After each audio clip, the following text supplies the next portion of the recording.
महारोग बताए जाते हैं, अहमता, कर्ता और ममता। ये तीन जो है महारोग हैं। अहम, मेरे अंदर का अहम भाव, और मेरे अंदर का ममत्व, ममता का भाव, और मेरे अंदर कर्तापनी का भाव। तो ये है, मैं हूँ, मेरा है और मुझे कुछ करना है। तो इसी के चक्कर में हर व्यक्ति फंसा है, निकलता नहीं, निकलना चाहता भी नहीं। जब ये चाह उत्पन्न होती है कि मैं निकल जाऊँ इससे, जाल से, तभी निकल पाता है। और इन बीमारियों से छूटेंगे कैसे? कोई बीमारी है, उसकी कोई दवाई है, कोई इलाज है? तो इसका इलाज है अहमता, ममता और कर्तापनी का इलाज है समता भाव में आ जाना। सम्मत भाव में आओगे तो आपका ये रोग छूट जाएगा। हर बात में सम हो जाओ, सहज हो जाओ, किसी बात में हट नहीं, किसी बात में ज़िद नहीं।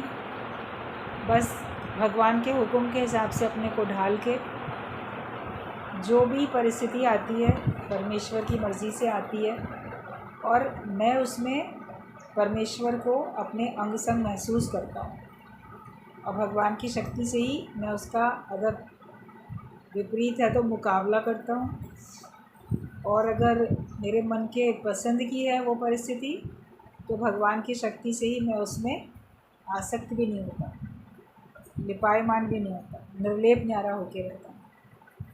ईश्वर को रखो हमेशा आगे, और हर बात में समान भाव में आना सीखो। बड़ी जल्दी दुखी, बड़ी जल्दी सुखी सब होते रहते हैं, परेशान होते रहते हैं। तो ये बताया गया है कि समता भाव, समत्व बुद्धि में रहो। हमें समता भाव में रहना है और समत्व बुद्धि में रहना, मतलब मेरे लिए सब एक है, अलग अलग कुछ भी नहीं है, भेदभाव नहीं है कुछ भी।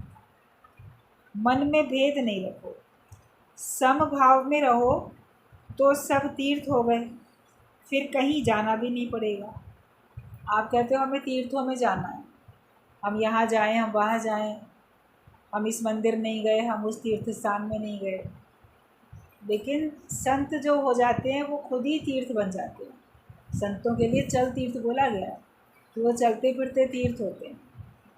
जो हम जाएंगे तीर्थ स्थान में, वहाँ जाके जो हमको आनंद मिलेगा, पुण्य फल मिलेगा, सुख शांति, जो प्रसन्नता का अनुभव हमको मिलेगा, तो वो जब संत हमारे जीवन में आते हैं तो हमको वो मिल जाता है। तो संत तो इतने पवित्र हैं कि वो खुद ही चलते फिरते तीर्थ हैं। वो जहाँ जहाँ कदम रख देते हैं वो स्थान तीर्थ बन जाता है। अभी जितने तीर्थ बने हैं तो ज़्यादातर उसी हिसाब से बने, या तो वहाँ ऋषियों मुनियों ने तपस्याएँ की, या अवतारों ने आके वहाँ पे लीलाएँ की, कुछ ना कुछ ऐसा हुआ, तभी वो तीर्थ कहलाए जाते हैं। तो अगर हम समभाव में रहते हैं तो हम स्वयं तीर्थ बन जाते हैं। अगर हम विपरीत और प्रीत अलग अलग चीज़ों में, इससे विपरीत है तो उससे प्रीत नहीं है, लेकिन जब हमारा सबसे प्रेम हो जाता है और हमारे लिए सब एक समान हो जाता है, तब हमारा जीवन ही तीर्थ बन जाता है। अपने को तीर्थ बनाओ, फिर आप कहीं जाओ या ना जाओ, अगर हुक्म होगा तो आप पहुंच जाओगे। वहाँ की धरती खींचेगी, वहाँ का अन्न जल होगा तो आपको पहुँचाएगा ही पहुँचाएगा। आपका हट कुछ करेगा नहीं। कभी अचानक से प्रोग्राम बनता है, चले जाते हैं, कभी हुक्म नहीं होता है तो प्रोग्राम बनता हुआ भी कैंसिल कराना पड़ता है। खुद ही अपनी मर्ज़ी से अपना टिकट आपको कैंसिल कराना पड़ता है। मतलब अभी वहाँ का अन्न जल नहीं था, अभी वहाँ का हुक्म नहीं था, जो नहीं जा रहे। लेकिन ज्ञानी अपने को तीर्थ बनाता है। हमको सबको अपने आप को इतना शुद्ध, इतना पवित्र बनाना है, और जब हमारे अंतःकरण में, हमारे दिल दिमाग में भगवान हो और भगवान की लीला ही अंदर चल रही है, तो फिर तीर्थ होगा। यहाँ भगवान ने ये लीला की थी, वहाँ भगवान ने वो लीला की थी। तो आपके अंदर भी तो हर समय भगवान है, और वही तरह तरह की लीलाएं आपको करके दिखा रहा है, तो आपका जीवन ही फिर तीर्थ है। भगवान के अतिरिक्त कोई भाव ना रखो तो आपका जीवन तीर्थ बन जाता है। फिर आपको कहीं जाना आना भी इस भाव से नहीं पड़ता कि मैं वह तीर्थ में नहीं गया इसलिए मैं ज़रूर जाऊँ। तो सब कुछ भगवान ने मेरे अंदर ही दे दिया, बाहर से मुझे जाने की आवश्यकता नहीं है। भगवान ले जाएगा तो खुशी है। तुम्हारा जीवन बोलना चाहिए। मुख से ज्ञान बोलते हो लेकिन तुम्हारा आदर्श ऐसा हो। जीवन बोलने का मतलब है कि तुम्हारा आदर्श ऐसा हो कि तुमको देख के लोगों को ज्ञान याद आए। शांत चित्त योगी जैसा अपना आदर्श बनाओ। होठ ना बोलें लेकिन तुम्हारा जीवन बोले, मतलब तुम्हारा व्यवहार वो दो लोगों को शिक्षा दोगे। आपको मुख से लेक्चर देने की ज़रूरत भी ना पड़े। आप सत्संग के पॉइंट किसी को बताते हो, वो मजाक मान लो बनाता है या बाद में आप ही को पॉइंट आउट करता है, लेकिन जब आपको ज्ञानवान वाले तरीके से व्यवहार करता हुआ देखता है, बोला तो आपने कुछ भी नहीं, तो वो रियलाइज़ करता है कि इनका जीवन कितना पलट गया, इनका जीवन कितना बदल गया। ये पहले किस तरह से व्यवहार करते थे, किस तरह से बोलते थे, किस तरह के भाव रखते थे, और अब देखो इनकी भाषा भी बदल गई, इनके भाव भी अंदर के बदल गए, इनका बाहर से कार्य भी करने का जो तरीका था वो चेंज हो गया था। तो हमारा आदर्श सब लोग देखते हैं, अपने जीवन में पहले उतारो।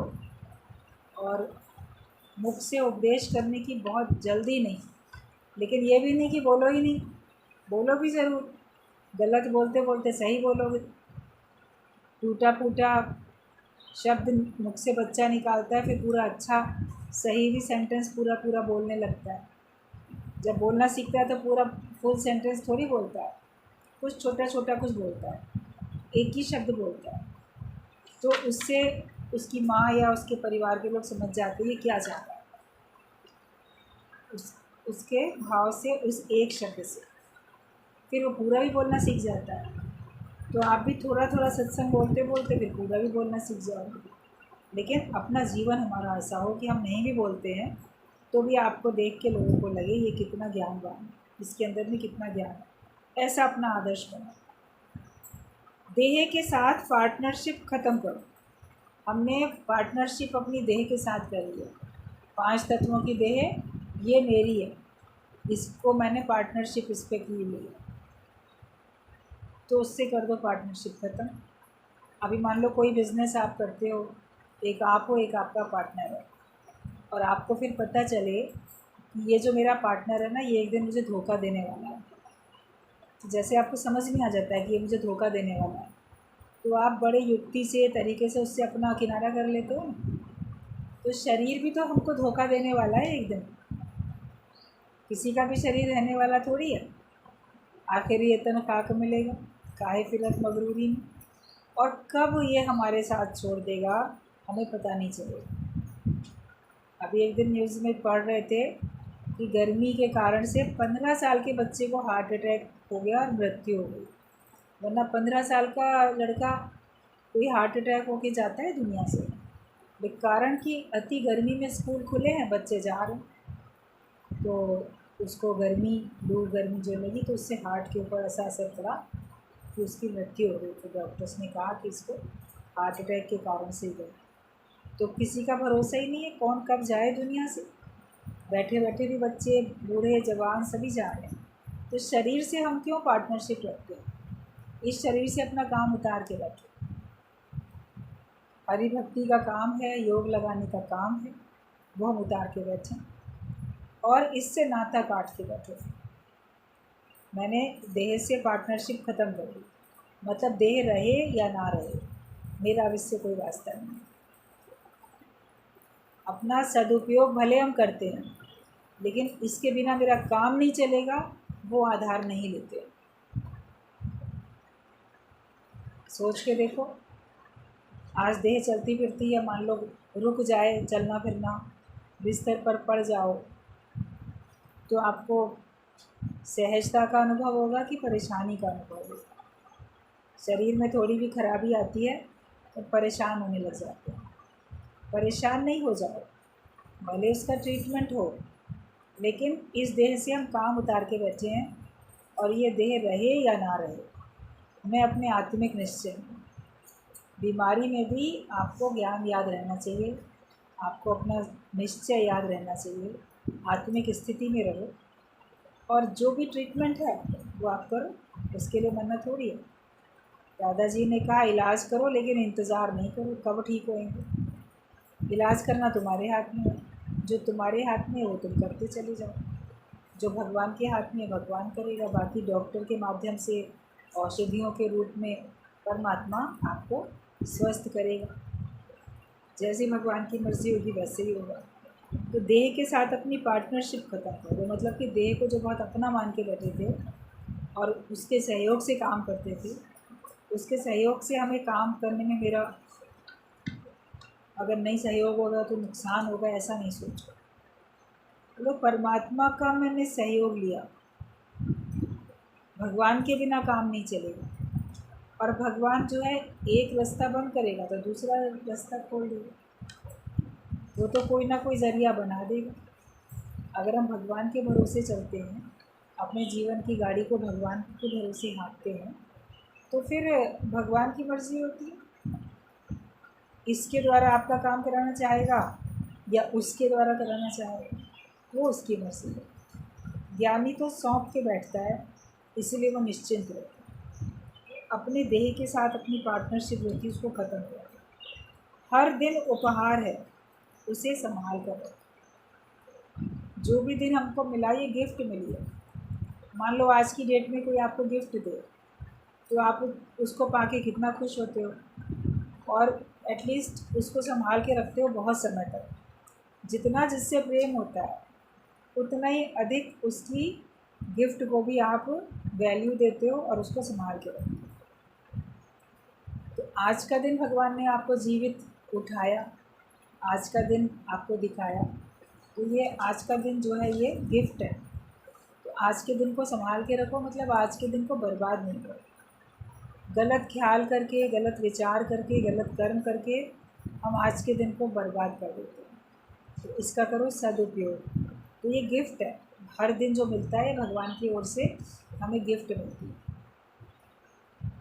प्रेजेंट वर्तमान के लिए भी बोला जाता है और प्रेजेंट उपहार के लिए भी बोला जाता है। हमको प्रेजेंट मिला या हमको गिफ्ट मिली, एक ही बात। तो ये आज का दिन जो हमको प्रेजेंट भगवान की ओर से मिला है, ये वर्तमान जो है आज का दिन, यही हमारे लिए उपहार है।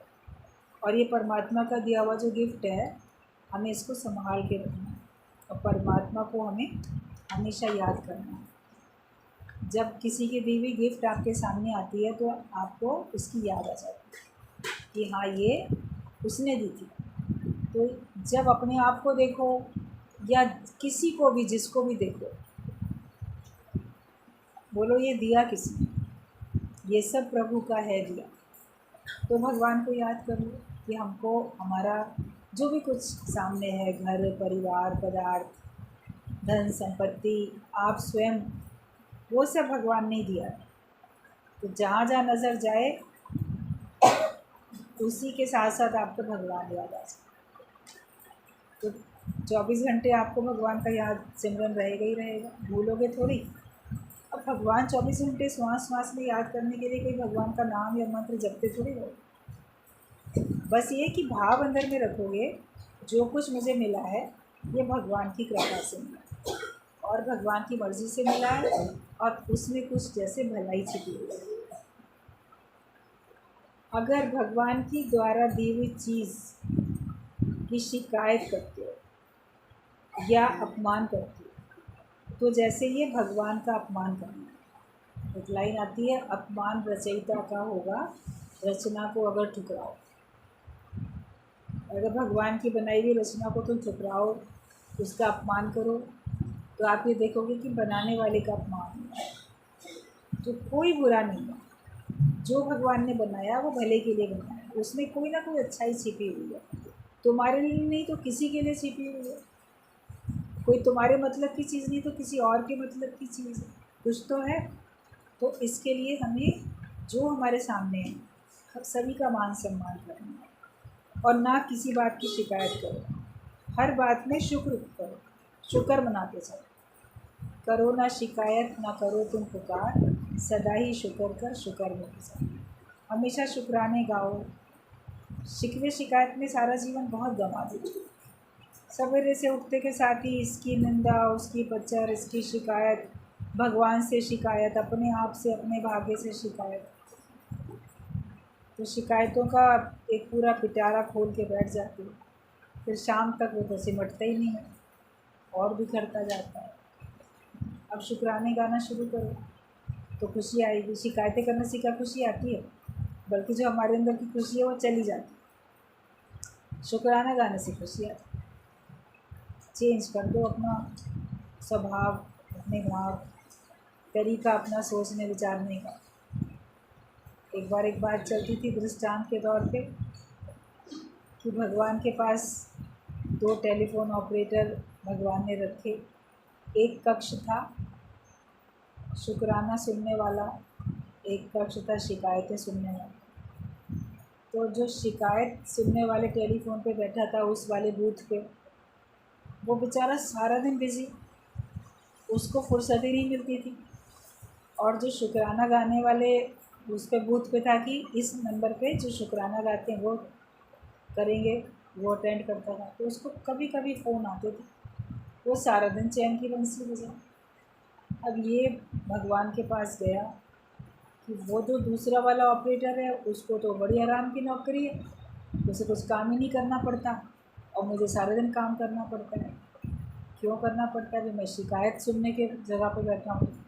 वो शिकायत दुनिया बहुत करती है और वो शुक्राना सुनने को बैठा है।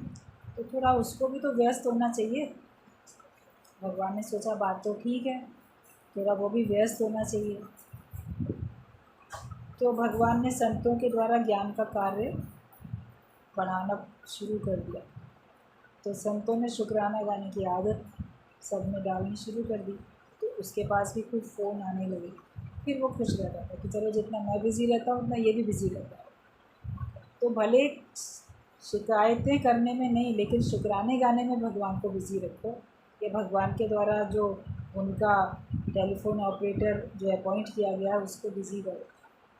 अभी तक हम लोगों ने शिकायतें कर कर के उसको व्यस्त रखा था, लेकिन अब शुक्राना गा गा के उसको व्यस्त रखा कि अब उसको ना फुर्सत मिले ज़रा भी, उसमें वो खुश रहेगा। अगर कोई आपको आके किसी की प्रशंसा बताता है या भगवान के शुक्राने आपको बताता है, सुन के आपको भी तो खुशी होती है। लेकिन अगर कोई आपको आके शिकायतें बताए किसी की, तो शिकायत करने वाला भी दुखी, परेशान, और शिकायत सुनने वाले का भी मन खिन्न होता है, वो भी खुश नहीं रहता।